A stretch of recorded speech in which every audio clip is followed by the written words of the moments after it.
From Public Radio International, this is The World.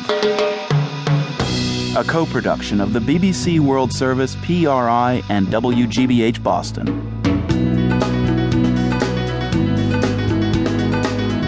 It's Wednesday, May 19th. I'm Marco Werman.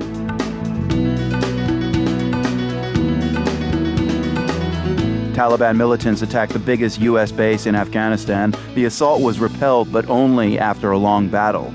Also, we visit a training facility in Indiana where those headed to Afghanistan learn about the country and its people. I would highly recommend when you meet these guys, you take your helmets off.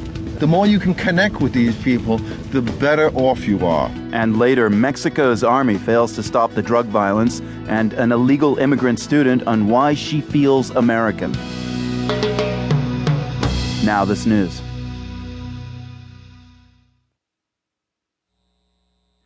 BBC News with Jonathan Izard. The authorities in Thailand have imposed a curfew in nearly a third of the country after a military assault to clear thousands of anti-government protesters from central Bangkok prompted unrest beyond the capital. The protest leaders in Bangkok gave themselves up to police after urging their supporters to disperse, as our correspondent Rachel Harvey reports.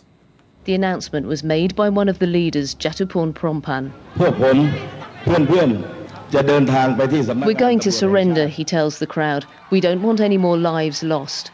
The Thai capital is in lockdown. The protest is over, but at a terrible cost. The bloodshed will not be forgotten. The bitterness and anger linger on. Thailand's deep divisions have been brutally exposed.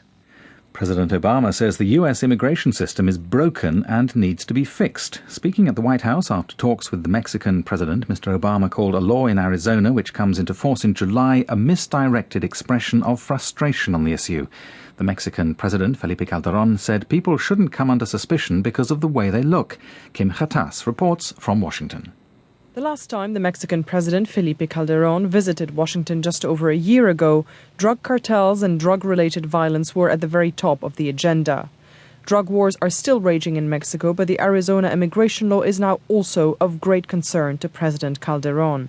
In fact, the issue dominated the press conference he gave with President Barack Obama at the White House. The Mexican leader said that while his country was respectful of the U.S.'s laws and policies, it strongly opposed the Arizona bill. He said the law was discriminatory and that it criminalized immigration. The U.S. State Department says it's been holding talks with Cuban officials on the oil spill in the Gulf of Mexico. Scientists say satellite images show that the oil has now been caught up in a current that could take it to Florida in a few days and then to Cuba. U.S. media reported that Cuban government officials had requested help on ocean currents from American experts last week. There's been increasing cooperation between the U.S. and Cuba when dealing with natural disasters and drug trafficking. Russian and Polish officials investigating the plane crash which killed Poland's President Lech Kaczynski and 95 others last month say non-crew members had entered the cockpit before the disaster. The officials say they've identified one of those speaking, but they haven't said who it was. From Moscow, here's Richard Galpin.